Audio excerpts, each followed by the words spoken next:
You're sitting in your car, parked in your driveway. You've just finished a 20-minute commute from work. But as you stare at the steering wheel, you realize something unsettling. You have absolutely no memory of the drive.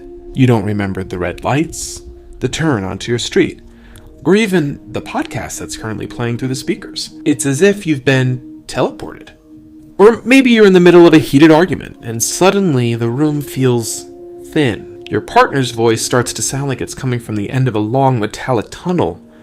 You look at your own hands resting on the table, and for a split second, they don't feel like your hands. They look like props. You feel like you're watching a movie of your life from the back row of a very dark theater.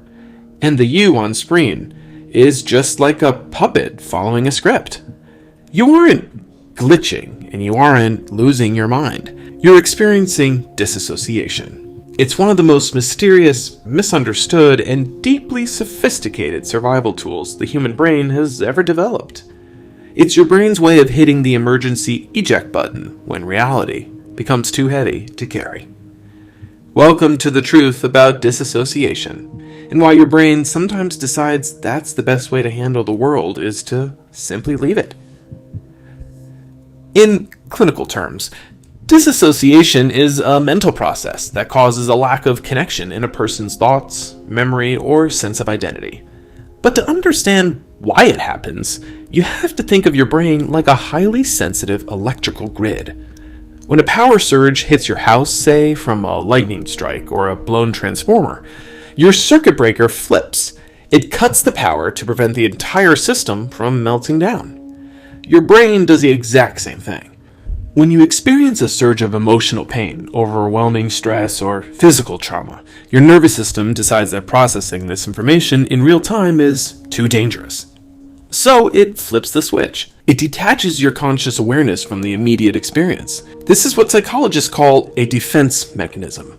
By creating a buffer between you and the event, your brain is actually trying to protect your core self from being overwhelmed. You aren't escaping reality because you're weak. You're spacing out because your brain is a world-class bodyguard that knows when you've reached your limit. Disassociation isn't just one thing. It's a broad spectrum that we all move across every single day. On one end, you have non-pathological disassociation. This is the highway hypnosis I mentioned earlier, or getting so lost in a book that you don't hear someone call your name. This is your brain's way of conserving energy. It puts the autopilot in charge so the pilot can take a nap.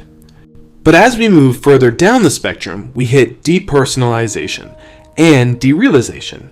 Depersonalization is the feeling that you are an outside observer of your own body. You feel like a ghost haunting your own skin. Derealization is the sense that the external world isn't real, that it's a dream, a simulation, or a two-dimensional painting. These states are often triggered by the freeze response. Most of us know about fight or flight, but when neither of those is an option, your brain chooses freeze.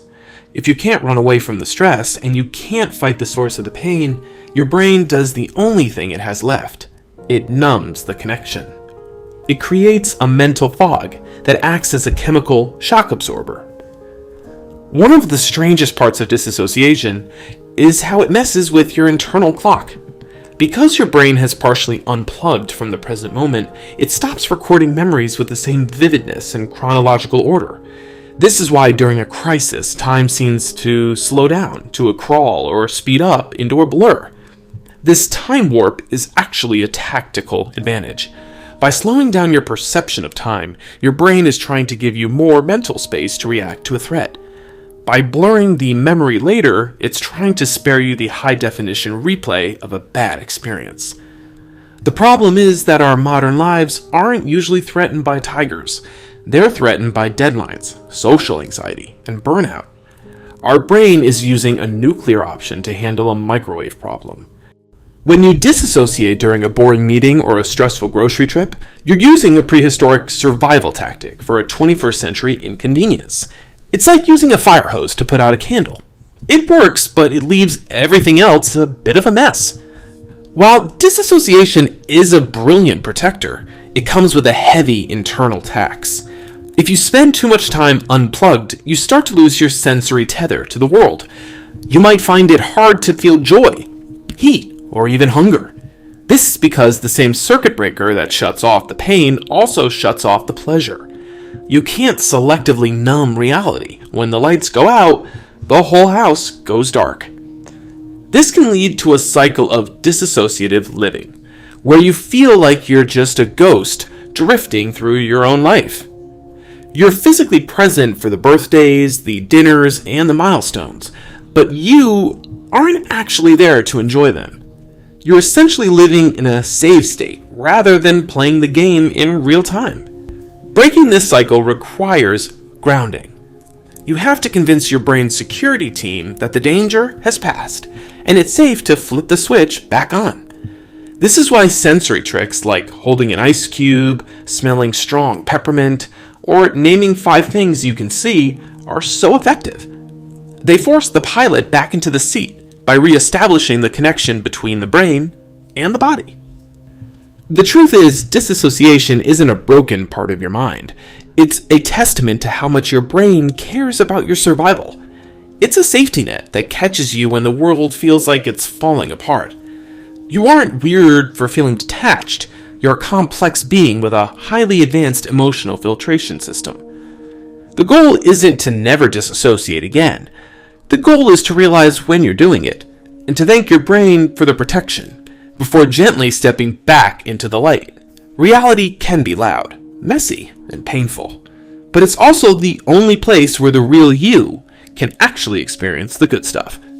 You aren't a puppet, and your life isn't a movie. You are the pilot, even if the autopilot has to take over for a few miles to get you through the storm. If this look into the mental fog helped you understand your mind a little bit better, hit that like button, and please subscribe to the channel. We're all just trying to stay grounded together, one insight at a time. I'll see you on the next video. Take a breath. You're right here, right now.